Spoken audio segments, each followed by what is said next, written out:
नमस्कार साथियों।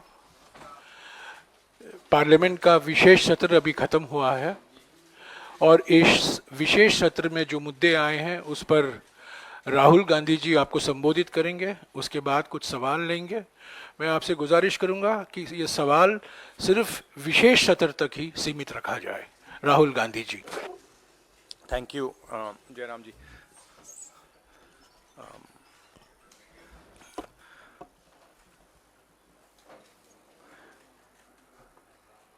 कुछ दिन पहले पार्लियामेंट का स्पेशल सेशन अनाउंस हुआ और काफ़ी फैनफेयर से पुरानी पार्लियामेंट बिल्डिंग से नई पार्लियामेंट बिल्डिंग में ट्रांजिशन हुआ। वो अच्छी बात है और मेन फोकस स्पेशल सेशन का, पहले तो मालूम नहीं था ये स्पेशल सेशन क्यों हो रहा है,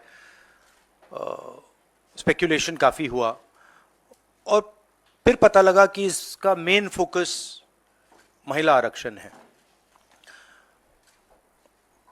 उसके बाद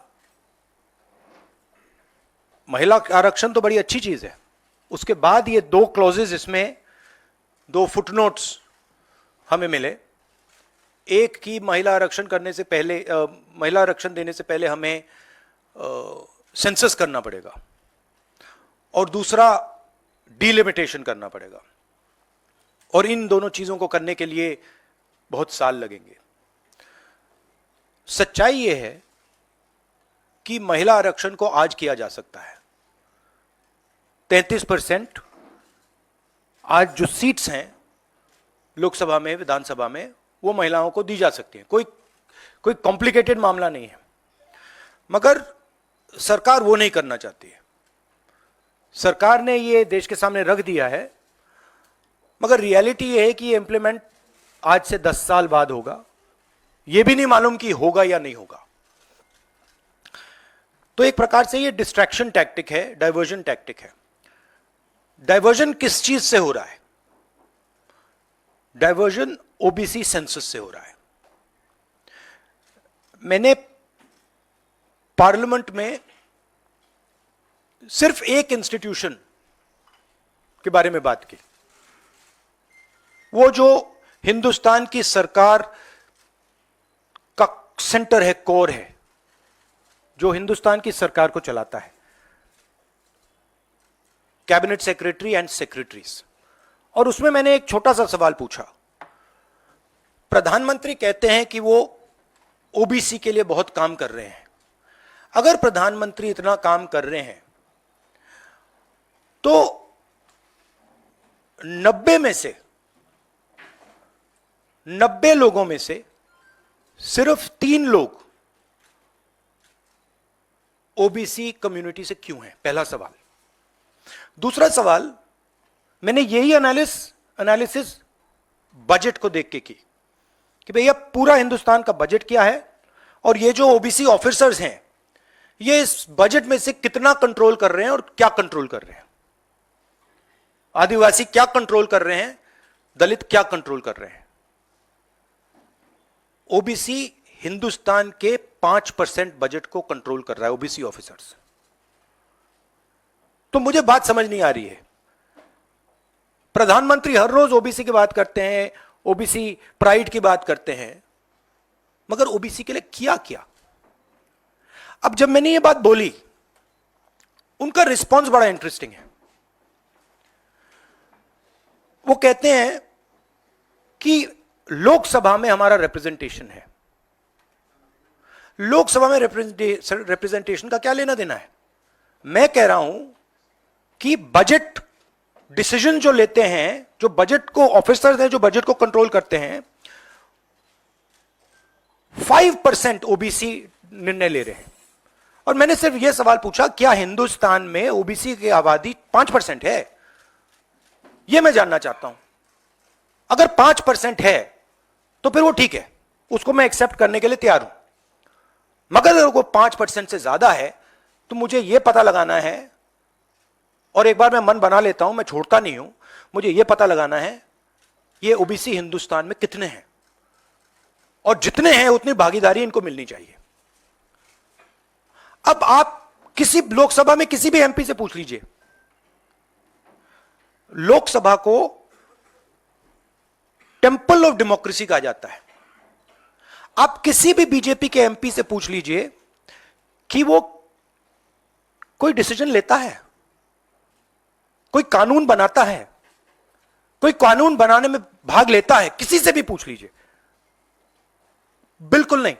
ना कांग्रेस का एमपी इस लोकसभा में, ना बीजेपी का एमपी, ना कोई और इंडिया का एमपी कोई डिसीजन लेता है।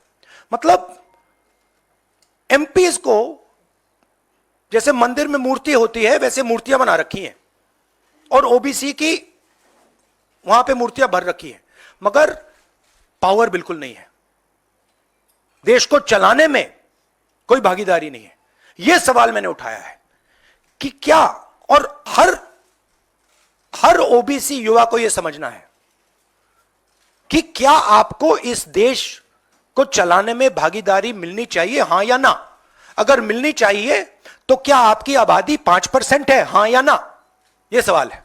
और डिस्ट्रैक्शन इस बात से हो रहा है, बीजेपी को ये जो 2 पॉइंट्स हैं, महिला आरक्षण वाले, डिलिमिटेशन और सेंसस, इनको हटा देना चाहिए और एकदम महिलाओं को जो इज्जत मिलनी चाहिए, जो रिस्पेक्ट मिलनी चाहिए, जो भागीदारी होनी चाहिए, उनको एकदम वो कर दें। और कास्ट सेंसस का जो हमने डेटा निकाला था उसको पब्लिक कर दें, तो सारे हिंदुस्तान के ओबीसी युवाओं को पता लग जाए वो हैं कितने, और नया सेंसस कास्ट बेसिस पे करें। Thank you. एक करके प्लीज। और प्रधानमंत्री को अपने अगले भाषण में यह कहना है, यह समझाना है देश को कि हिंदुस्तान के सबसे जरूरी 90 अफसर जो हैं उनमें से सिर्फ 3 ओबीसी क्यों हैं। यह मेन सवाल है, और मैंने दलितों और आदिवासियों की बात ही नहीं की अभी। हाँ जी, अंग्रेजी में कह देता हूं। हाँ जी, पूछिए। The BJP came up with the idea of a special session. We appreciated that idea. With a lot of fanfare and pomp, we moved from the old building to the new building. The Prime Minister, in a very dramatic gesture, carried the Constitution of India from the old building to the new building. And he said that he is passing a very important law, and we agree with him. Women's reservation is a central step in the empowerment of the women of India, and it is a critical step. But when we read the fine print, we found something very interesting. 2 little subtexts were there. Number 1, this will be done after delimitation. Number 2, this will be done after census. What it means is this bill will be implemented a decade from now. It is not going to be implemented today, and every woman in India should understand this. It is not going to be implemented today, it's going to be implemented, if it is implemented, 10 years from now. So this is a diversionary tactic. It's a way of making everyone's attention move away. The question is, what are they moving away from? And the answer is the caste census. And I'd like to explain why. In my research for my speech, I looked at how many officers in the government of India, the senior most officers are secretaries, how many secretaries in the government of India come from the OBC community, how many come from the Dalit community, how many come from the tribal community. And I was shocked to find that 5% of the secretaries of the government of India, 3 officers in the government of India secretary level are OBC first. And then I asked another question, what budget do they control? And they control 5% of the budget. OBCs, Dalits, tribals, all put together control 6% of the budget. Tribals control 0.1 something of the budget. So this is a shocking finding. And I said this in Parliament. My point being that are the OBCs 5% of India? Is that the amount of participation we want of the OBC community? So the central question is, how many OBCs are there in India? How many different communities are there in India? If we want to distribute power to the people of India, we have to know this number. Otherwise, we are working without data. And so I placed this on the floor of the House and I said, look, please tell us how many OBCs. We have the data. I know, because the government of India has already done the census and all this data is available. Why is the Prime Minister not releasing this data? And second, what is this delay in this census? The caste census should be done now, and the last caste census data should be released at once. Now, what was the BJP's answer? Very interesting answer. That it doesn't matter how many OBCs are in the government of India. What matters is that we have MPs and MLAs who are OBC. No, that's not the point.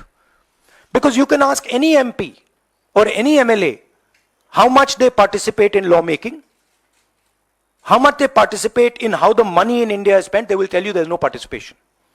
So it is almost as if they keep placing these OBC MPs into the Vidhan Sabha from one side and taking away the real power of the OBCs from the other side. And as the Prime Minister keeps saying, he's an OBC leader, I want him to explain why only 3 OBCs are there in the government of India, and why the OBC community, which is the backbone of this country, is responsible for only 5% of the budget. They have not been able to answer this question. In fact, when I said it, I saw in their face the panic. Because this is the truth, this is what they're trying to distract India from. The fact that the large mass of Indian people do not have any power. हाँ जी अरुण जी एक minute सबको मौका मिलेगा सबको मौका मिलेगा संक्षिप्त में पूछेगा प्लीज राहुल जी बड़ा सेंसिटिव नहीं काम कर रहा। हेलो राहुल जी, बहुत सेंसिटिव मुद्दा है ये रिजर्वेशन। आज से नहीं, जब से ये अस्तित्व में आया, आपने पेंडोरा बॉक्स एक तरह से उसको टच कर दिया। आप कल ये बात कह चुके अपनी स्पीच में कि भाई ये दो, सरकार तो नहीं दे रही, सरकार ने तो पास करा दिया बिल। अब सवाल उठता है आपका, क्या आप आगे चल के सरकार में भी, जैसे सेक्रेटरीज हैं, सरकार में भी और महिला आरक्षण में भी ओबीसीज के लिए अलग से व्यवस्था करने वाले? देखिए, सिंपल बात, स्टेप बाय स्टेप करना है। आपको चोट लगती है तो एक्सरे होती है, पता लगाना पड़ता है कि स्ट्रक्चर में कमजोरी कहां है, हड्डी कहां टूटी। मैं सिर्फ एक बात कह रहा हूं, पहला कदम एक्सरे है कि हमें पहले कास्ट सेंसस के माध्यम से हिंदुस्तान का एक्सरे करना है कि भैया हैं कितने लोग, ओबीसी कितने हैं, अलग अलग कम्युनिटीज कितनी हैं, ट्राइबल्स कितने, ये पहले टेबल पे तो रखो। डिसीजन लेने से पहले अगर हम अपने सामने डेटा ही नहीं रखेंगे तो डिसीजन कैसे लेंगे? वो तो आपने बात की बात की, मगर पहले हमारे सामने डेटा रखो। डेटा रखोगे मैं आपका जवाब दे दूंगा, आज तो डेटा ही नहीं है। दूसरी बात, मैंने अपने भाषण में कहा कि आजादी की जो मूवमेंट थी वो एक शुरुआत थी। Distribution of power, transfer of power to the people of India, Hindustan के लोगों को पावर ट्रांसफर करने का पहला बड़ा कदम था। उसके बाद हमने और कदम लिए हैं। कास्ट सेंसस से जो डेटा निकलेगा वो हिंदुस्तान की जनता को और पावर ट्रांसफर करने का तरीका है। मैं कह रहा हूं कि हिंदुस्तान के जो ओबीसीज हैं, दलित्स हैं, ट्राइबल्स हैं, बाकी लोग हैं, महिलाएं हैं, उनको हमने ट्रांसफर ऑफ पावर करना है। उनके लिए हमें पावर ट्रांसफर करना है, उनके हाथों में पावर डालनी है। फाउंडेशन वो है, और कास्ट सेंसस की जरूरत है, क्योंकि उसको समझे बिना हम ये कर ही नहीं सकते। हाँ, एक मिनट प्लीज, एक, अरे रमन जी रुक जाओ प्लीज। हाँ, वन सेकंड। हाँ, देखो, हमारे समय जितने भी थे सही रिप्रेजेंटेशन होना चाहिए। हमारे समय कम था, वो भी खराब है। इनके समय कम था, कम है, ये भी खराब है। हम चेंज चाहते हैं, ठीक है।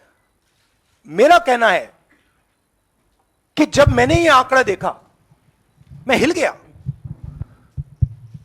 मैं बिलीव नहीं कर सकता था कि 90 सेक्रेटरीज में से 3 ओबीसी के हैं। मैं शॉक हो गया, मैं हैरान हो गया, ये क्या हो रहा है। और इसको बदलना है। हिंदुस्तान के जो आम जनता है, गरीब जनता है, उनको पावर देनी है। Rahul ji, you just said that you want that the power should be transferred to women and OBCs and other backwards. You know, this is a form of transferring power. The Prime Minister has said that this bill will lead to an era of women-led development. Do you feel that in the present form, this bill will be able to achieve this goal? Considering No, that it is yeah, not being implemented now. The problem is the implementation. So what they have said is, we are placing a bill on the floor of the House, but we will implement it 10 years from now. What does that mean? That's like the Prime Minister saying, you know, we are going to place a bill on OBC caste census in the floor of the House, and we are going to do it in 30 years. What does it mean? Means nothing. So we agree with the bill. Remove these 2 clauses and make it happen today. And don't insult the intelligence of India's women. Because India's women understand what you're doing.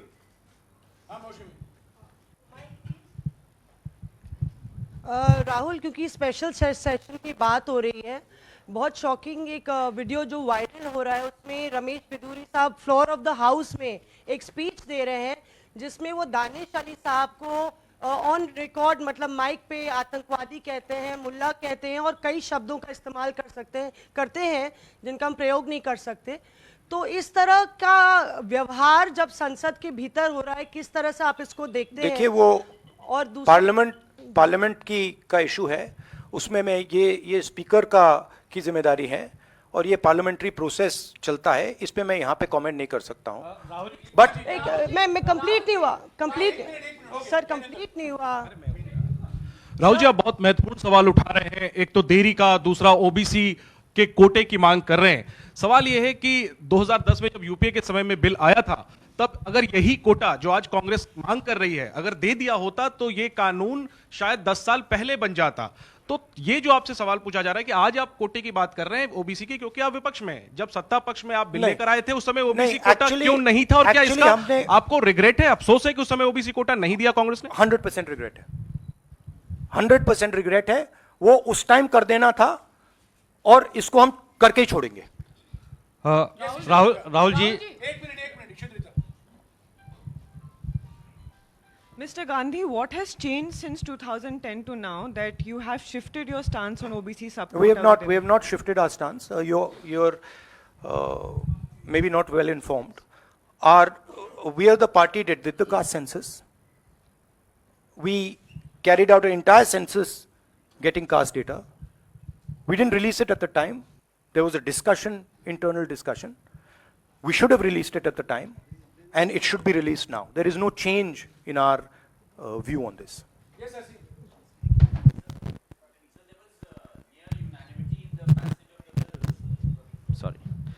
Sir, there was near unanimity in the passage of the bills. Do you think that a wider consultation process should have been followed before bringing the bill in the special session? We are okay with the bill. We have supported the bill. Right? Please understand the technicality. We are in full support of the bill. We don't agree with the 2 little footnotes that have been put in the bill that basically mean that the bill is going to be implemented 10 years from today. We support the bill. Everybody, there's nobody in the house who didn't support the bill.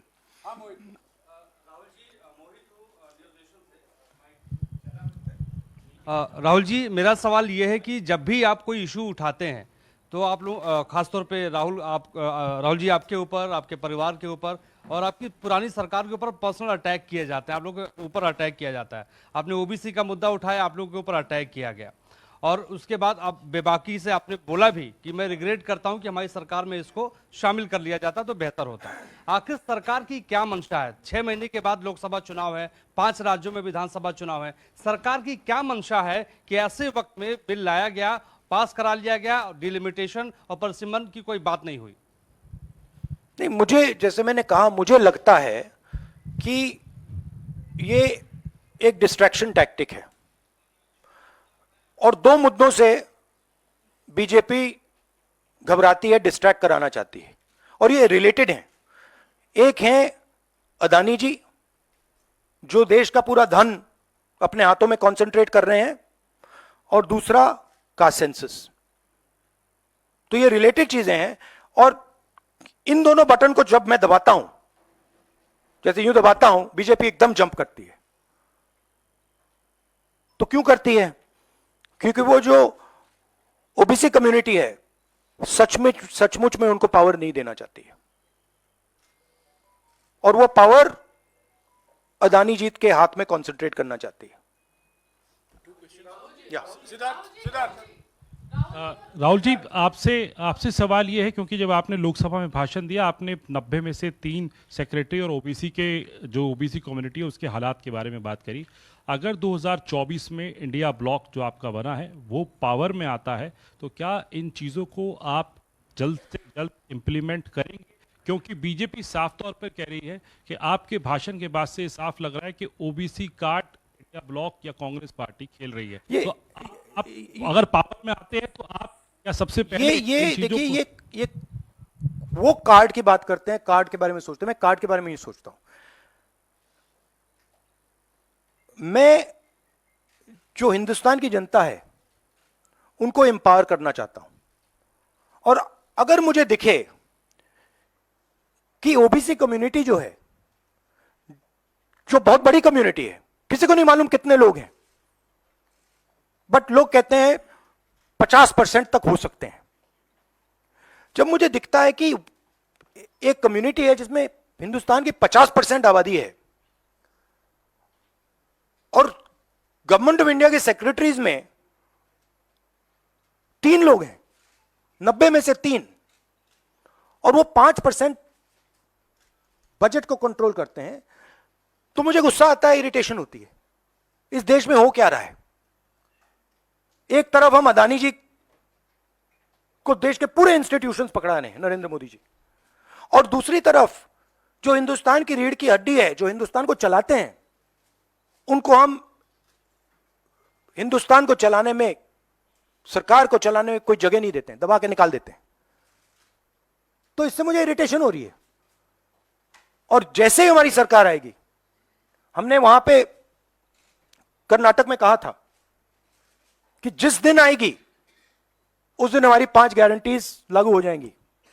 यहां भी मैं कह रहा हूं, हमारी सरकार आएगी, caste census होगा और देश को पता लगेगा कि हमारे ओबीसी भाई कितने हैं, दलित भाई कितने हैं,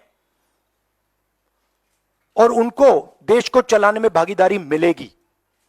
यह मैं आपको कह रहा हूं।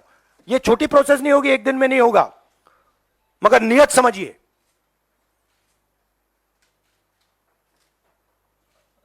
आप, नरेंद्र मोदी जी कहते हैं, अमित शाह जी ने कहा कि हमने ओबीसी को विधानसभा में, लोकसभा में डाला है। आप मुझे बता दीजिए कानून बनाने में, बजट में उनकी क्या भागीदारी है। पहले 50-60 साल पहले डिबेट्स होती थी, एमपीज का रोल होता था, एमपी कानून बनाते थे। हमारी पार्टी में भी एमपीज को हम रोल देते हैं, उनसे बातचीत करते हैं, नारेगा में इन्वॉल्व करते हैं। आप किसी भी बीजेपी के एमपी से पूछ लीजिए, विधानसभा में किसी भी स्टेट में पूछ लीजिए, सरकार चलाने में उनकी क्या भागीदारी है। जवाब देंगे, हमारा कोई रोल नहीं है। ये जो मैंने मूर्ति की एनालॉजी आपको दी है, ये बीजेपी के एमपी ने मुझे लोकसभा, पुरानी बिल्डिंग में लोकसभा के बाहर बुलाया कि हमें यहां पे बैठा रखा है, हमारा फायदा उठा रहे हैं, हमारी कोई भागीदारी नहीं है सरकार को चलाने में। Thank you.